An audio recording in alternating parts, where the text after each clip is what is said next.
سے رسخت ہو رہا ہے. آپ کی آخری وصیت کی کیا؟ آپ نے اپنی امت کو کیا وصیت کیا؟ اپنی جوانوں کو، اپنے امت کو کیا پیغام دیا، کیا وصیت کیا کہ ابھی آپ نے سنا ہے، کبھی سوچا ہے؟ اللہ کے رسول دنیا سے جا رہے ہیں، ارشاد فرما رہے ہیں الصلاۃ الصلاۃ الصلاۃ الصلاۃ. اے میری امت کیا کرو؟ نماز قائم کرو، نماز پڑھتے رہو، نمازی بن کر کے رہو، اور کیا کرو؟ غریبوں اور مظلوموں کی مدد کرتے رہو. دنیا سے جا رہا ہے اور امت کو کیا پیغام دے رہا ہے؟ نماز کے پابندی کا پیغام دے رہا ہے، نماز پڑھنے کا حکم عطا فرما رہا ہے. لیکن امت سمجھ لیا ہے کہ ہم خود کریں گے، پان کریں گے. یہ محبت، یہ کوئی محبت نہیں. اگر آپ کے اندر محبت ہوتی تو پھر ہماری مسجدیں خالی نہیں ہوتی. جب اذان ہوتا تو سب کچھ کو چھوڑ کر کے سب سے مسجد میں پہلے پہنچ جاتے. تو حضرت عبداللہ بن مسعود نے حضور کی خدمت میں کیا کہ ای العمل الافضل، تمام اعمال میں سے افضل عمل ہے کون سا؟ اللہ کے رسول نے ارشاد فرمایا الصلاۃ لوقتها، نماز کو اپنے وقت پر ادا کرنا. پھر حضرت عبداللہ بن مسعود نے عرض کیا ثم ای العمل، یا اللہ کے رسول نماز کے بعد پھر دوسرا سب سے بہترین عمل کون سا ہے؟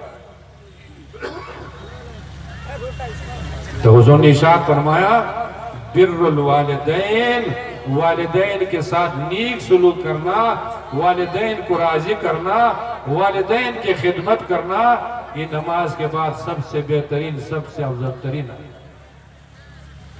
آج ہمارا معاشرہ کا جائزہ لیجیے، والدین کے ساتھ آج کے اولاد کا کیا سلوک ہے کہ والد کا 5 بیٹا ہوگا، 6 بیٹا ہوگا. جب والدین باپ ماں بوڑھے ہو جائیں گے تو 6 بیٹے میں سے 1 بیٹا کیوں ماں باپ کو کھلانے کے لیے تیار نہیں، خدمت کرنے کے لیے تیار نہیں. وہی باپ نے 6 بیٹوں کو کھلایا بھی ہوگا، پڑھایا بھی ہوگا، تعلیم بھی دیا ہوگا، لیکن جب باپ بوڑھا ہو گیا تو 6 بیٹے مل کر کے بھی ایک بوڑھے باپ کو کھلانے پلانے کے لیے تیار ہے. نماز کتنی اہم عبادت ہے. حضور صلی اللہ علیہ وسلم مسجد نبوی میں تشریف فرمائے، صحابہ کرام کا مجمع لگا ہوا ہے. اللہ کے رسول نے صحابہ کرام سے پوچھے کہ میرے صحابہ یہ بتاؤ کہ جس کے گھر کے سامنے نہر بہتا ہو اور دن میں اس میں 5 مرتبہ غسل کرے گا، نہائے گا، دھوئے گا، اس کے جسم پر کوئی میل کا چھید رہے گا؟ صحابہ کرام نے عرض کیا کہ یا رسول اللہ صلی اللہ علیہ وسلم، جو انسان 5 مرتبہ غسل کرے گا دن میں، اس کے جسم پر تو کوئی میل رہ ہی نہیں سکتا. تو اللہ کے رسول نے ارشاد فرمایا کہ میرے صحابہ، جو مسلمان 5 وقت نماز پابندی کے ساتھ پڑھے گا، اللہ جل شان اس نماز کے برکت میں اس کی تمام گناہوں کو معاف فرمائے گا. آج ہمارے جوان نماز پڑھیں گے، آج ہمارے مسلمان کو نماز کا فرصت ہے. آج تو مسلمان کہتے ہیں کہ ہمارے تو نماز میں دل ہی نہیں لگتا ہے، خدا کی عبادت میں دل ہی نہیں لگتا ہے، گپ شپ میں تو اس کا دل لگ رہا ہے، غیبت کرنے میں تو اس کا دل لگ رہا ہے، چغل خرید کرنے میں تو اس کا دل لگا ہوا ہے. ہمارے جوان رات کے 2 بجے تک موبائل چلاتے چلاتے کیا کیا اس میں دیکھ رہے، اس میں اس کو دل لگ رہا ہے. لیکن وہی ہمارے جوان جب 2 بجے کے بعد سو جائے گا تو 8 بجے سے پہلے اٹھنے کے لیے تیار نہیں، بارگاہ الہی میں جھکنے کے لیے تیار ہے. تو نتیجہ کیا ہو رہا ہے؟ پوری دنیا کا تماشا دیکھ رہے ہو. آج تو مسلمان کو ہمارے جوان کو کیا کرنا چاہیے؟ سر اٹھا کر بھی چلنے کی اس کو کیا نہیں. حالات اس قسم کا ہے کہ مسلمان کو آج کیا کرنا چاہیے؟ کم سے کم 5 وقت نماز کو پابندی کرنی چاہیے، مسجد کو پکڑنا چاہیے. اگر ہم لوگوں نے مسجد کو پکڑ لیا، قرآن کو پکڑ لیا، 5 وقت نمازی بن گئی تو انشاءاللہ العزیز اللہ رحمت کا نزول فرمائے گا. جتنی بھی دنیا کی پریشانی وہ بھی دور ہو جائیں گی. مرنے کے بعد جتنے منازل آنے والے ہیں, چاہے قبر کی منزل ہو, چاہے میدان معاشر ہو, اللہ جل شان ہر منزل پر کامیابی عطا فرمائے گا. سبحان اللہ سبحان اللہ. لیکن ہمارے جوان روز بروز شریعت سے دور ہو رہے ہیں, قرآن حدیث سے دور ہو رہے ہیں. قرآن حدیث کو تو سننے کے لیے تو ہمارے جوان کو کوئی شوق ہے. یہاں اگر بمبئی کا کوئی اداکار آ جائے گا تو رات بھر ہمارے جوان بیٹھے رہیں گے, کرتے رہیں گے. لیکن جہاں قرآن حدیث کا بیان ہوگا سب کیا ہو جائیں گے, فرار ہونا شروع ہو جائے گا. تو پھر آپ کا اصلاح ہوگا کیسے جب آپ قرآن حدیث کے باتوں کو سنیں گے نہیں, فرض نہیں سنیں گے, واجب نہیں سنیں گے, حلال و حرام نہیں سنیں گے, جائز و ناجائز نہیں سنیں گے, عقیدے کے بارے میں نہیں سنیں گے, تو آپ کا اصلاح ہوگا کیسے کہ نماز میں فرض کیا ہے, نماز میں واجب کیا ہے. جب سنیں گے نہیں تو پھر آپ کو معلومات کیسے ہوگا, آپ اس پر عمل کر کے کیسے. یہ زندگی تو چند دنوں کی, اس دنیا میں کوئی ہمیشہ رہا ہے نہیں رہے گا. یہ امتحان کی زندگی ہے. نماز سے آپ کا امتحان ہو رہا ہے, وضو سے آپ کا امتحان ہو رہا ہے, اللہ کی اطاعت و بندگی سے آپ کا امتحان ہو رہا ہے. اور پھر کیا ہوگا, مرنے کے بعد نہ دنیا کام آئے گا, نہ دولت کام آئے گا, نہ کوٹھی و بنگلہ کام آئے گا. کام کیا آئے گا, اگر دنیا میں اپنے نماز پڑھے ہوں گے, تلاوت کیے ہوں گے, حلال و حرام کے تمیز کیے ہوں گے, تو کیا ہوگا, قبر میں بھی کام آئے گا, میدان معاشر میں بھی کام آئے گا. اللہ بھی راضی ہوگا, اللہ کے رسول بھی راضی ہوگا. اللہ کے رسول نے ارشاد فرمایا, الصلاۃ مفتاح الجنہ, کہ یہ نماز یہ جنت کی کنجی ہے. اگر جنت میں جانے کی خواہش ہے, اور ہر مسلمان کو تو خواہش ہے, نماز میں نہیں پڑھے جنت کا دعویٰ بھی کیے ہوا ہے. حضور نے فرمایا کہ اگر جنت جانے کی خواہش ہے تو کیا کرنا ہوگا, دنیا میں نماز کی پابندی کرنی ہوگی, دنیا میں نماز پڑھنا ہوگا, دنیا میں مسجد میں جانا ہوگا, بارگاہ الہی میں جھکنا ہوگا. تو پھر کیا ہوگا, یہی نماز کیا ہوگا, آپ کے لیے قبر کے عذاب سے بھی بچائے گا, قبر کے اندھیرے سے بھی بچائے گا, قبر کی پریشانی سے بھی بچائے گا, میدان معاشر کے گرمی سے بھی بچائے گا.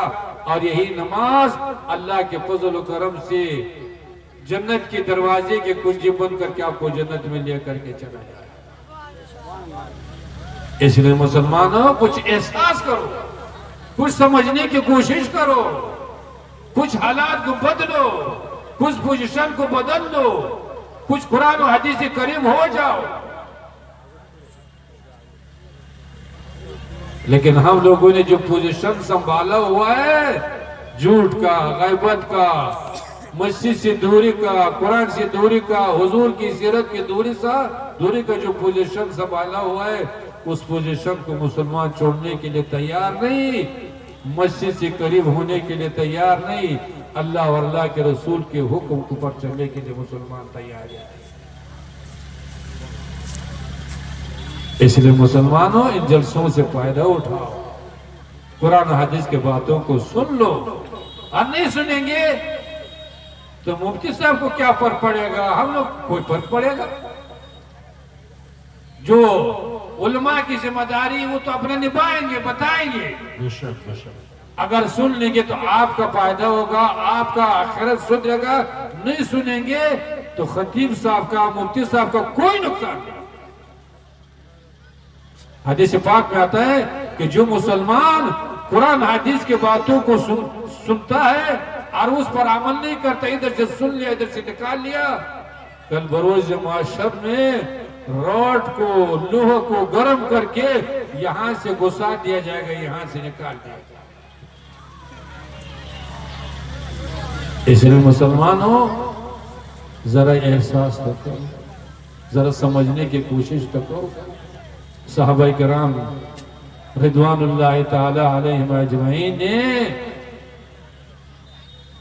دین پر استقامت کا کام مظاہرہ کیا. اللہ ہر مسلمان کو ایسی استقامت ایسے جذبہ نصیب فرمائے۔ حضرت معاذ بن جبل یہ حضور کی جلیل القدر صحابی ہے، یہ وہ صحابی جو اللہ کے رسول نے یمن کے گورنر بنا کر کے بھیجا تھا، اور صرف بھیجا نہیں تھا، اللہ کے رسول صلی اللہ علیہ وسلم نے اس کو رخصت کرنے کے لیے مدینہ منور سے باہر تک تشریف لایا تھا، اور وہ فرمایا تھا کہ معاذ آپ کو میں رخصت کو یمن کا گورنر بنا کر کے بھیج رہا ہوں، شاید پھر آپ کے ہماری سی زندگی میں ملاقات نہیں ہوگی۔ حضرت معاذ رونے لگے، تو حضرت معاذ ابن جبل رضی اللہ تعالیٰ دنیا سے رخصت ہو رہے ہیں، جوانی میں جا رہا ہے، 30-35 سال کا عمر ہے، چاروں طرف سے عزیز وقاری بیٹھے ہوئے، صحابہ کرام بیٹھے ہوئے، آخری گھڑی چل رہی ہے، آپ رونے لگے۔ جب رونے لگے تو لوگوں نے پوچھا کہ یہ معاذ رونے کی کیا بات ہے، کیوں رو رہے ہو؟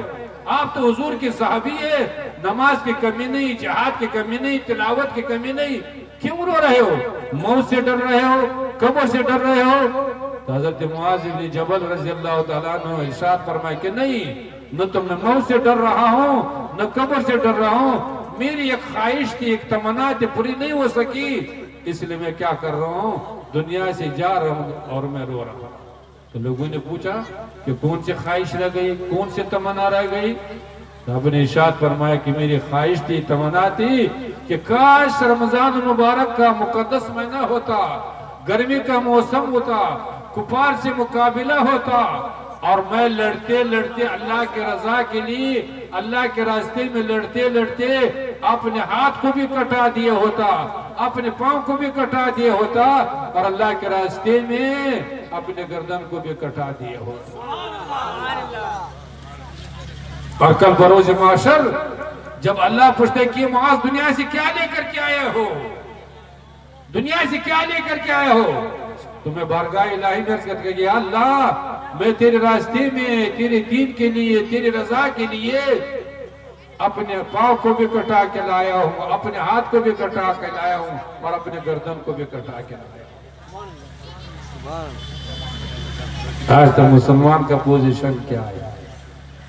مسلمانوں کے پورے دنیا میں ذرا حالات کا جائزہ تو لیجیے، کوئی سی ساتھ تو کیجیے۔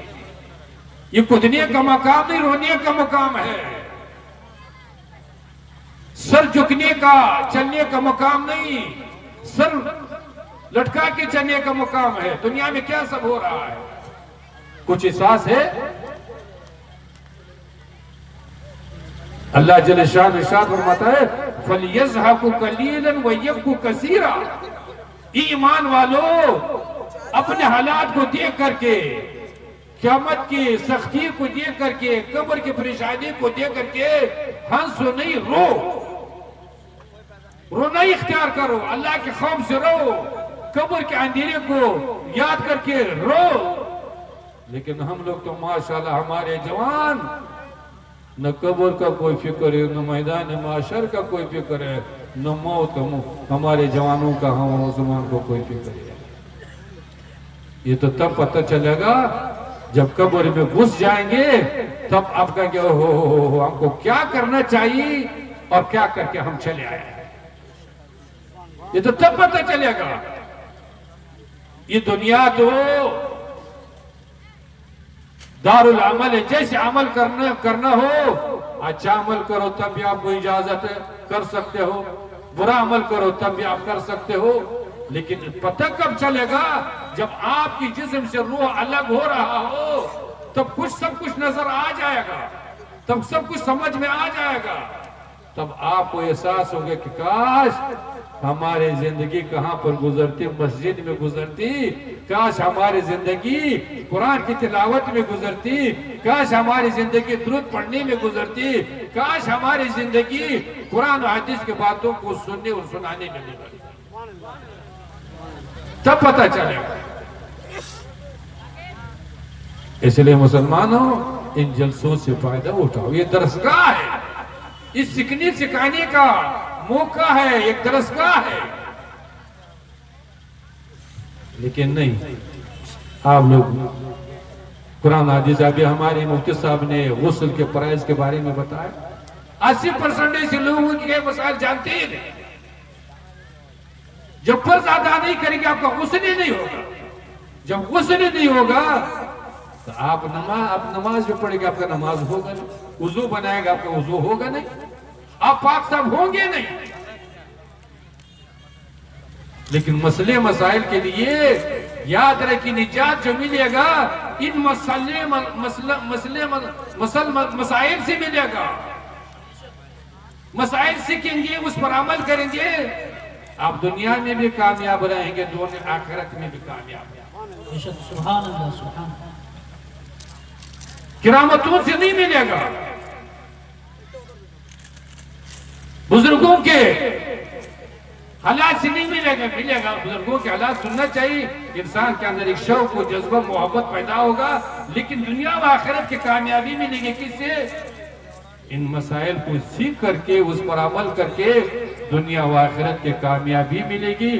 اللہ بھی راضی ہوگا, اللہ کے رسول بھی راضی. بے شک حق ہے حضور, بے شک. لیکن اس کے لیے سننے کے لیے تو ہم لوگوں کو تیار ہے نہیں. تیار ہے تو نہ مفتی صاحب کو کچھ بگڑنے والا ہے, نہ خطیب صاحب کو کچھ بگڑنے والا ہے. بگڑنا اپنے آپ کو بگاڑ رہے ہو. اپنے آپ کو شریعت سے دور کرتے چلے جا رہے ہو. اپنی دنیا و آخرت کو برباد کرنے جا رہے ہو. آج اگر آپ نماز نہیں پڑھیں گے, فجر میں نہیں پھوٹیں گے کہ ہم تو آرام کر رہے ہیں, تو آپ تو آرام کر رہے ہیں لیکن اپنے آپ پر ظلم کر رہے ہیں. یہی آرام مرنے کے بعد آپ کے لیے زحمت بنے گا. فجر میں نہیں اٹھیں گے, نماز نہیں پڑھیں گے, مسجد میں نہیں جائیں گے, آپ تو کرے کہ ہم آرام کر رہے ہیں, جسم کو آرام دے رہے ہیں. نہیں, یہ آرام نہیں دے رہے ہیں, یہ اپنے آپ پر ظلم کر رہے ہو. اپنے آپ کو کس کے لیے تیار کر رہے ہو؟ مرنے کے بعد عذاب کے لیے تیار کر رہے ہو, جہنم کے لیے تیار کر رہے ہو. اس لیے مسلمانوں ان موقعوں سے, ان جلسوں سے, قرآن حدیث کے باتوں سے فائدہ اٹھائے, اس کو سن لیجیے, اس کو دل و دماغ میں بسائیے, اس پر عمل کرنے کو کوشش کیجیے, تو انشاءاللہ دنیا میں بھی کامیاب ہوں گے, آخرت میں بھی کامیاب ہوگی. اتنا بڑا جو پنڈال سجایا گیا, ہماری کمیٹی والوں نے اتنے محنت کی ہے, 2 مہینے سے 1 مہینے سے چندے کرتے کرتے, اس لیے کہ کیا ہو جائے, اس علاقے کے لوگوں کا اصلاح ہو جائے. لوگ قرآن حدیث کے باتوں کو سن لے اور لوگوں کا اصلاح ہو جائے. لیکن ہمارے قوم کے کم نصیبی اصلاح کے لیے تو ہمارا قوم تیار ہی نہیں, روز بروز بگڑتا ہے, چلا جاتا ہے. اللہ جل شانہ کے بارگاہ میں دعا ہے, اللہ ہمارے اراکین نے جو محنت کیا, اگر ان دلوں کے دل میں نیت میں اخلاص ہو تب,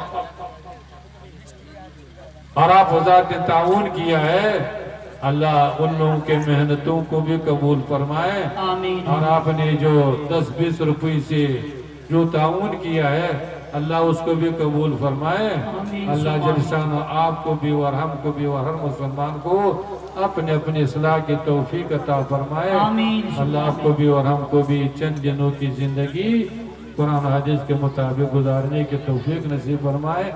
وآخر دعوانا ان الحمدللہ رب العالمین. اب انشاءاللہ پروگرام چلتا رہے گا, آپ بیٹھئے اور ہمارے جناب محمد علی فیضی صاحب اپنا نعت و منقبت سے آپ لوگوں کو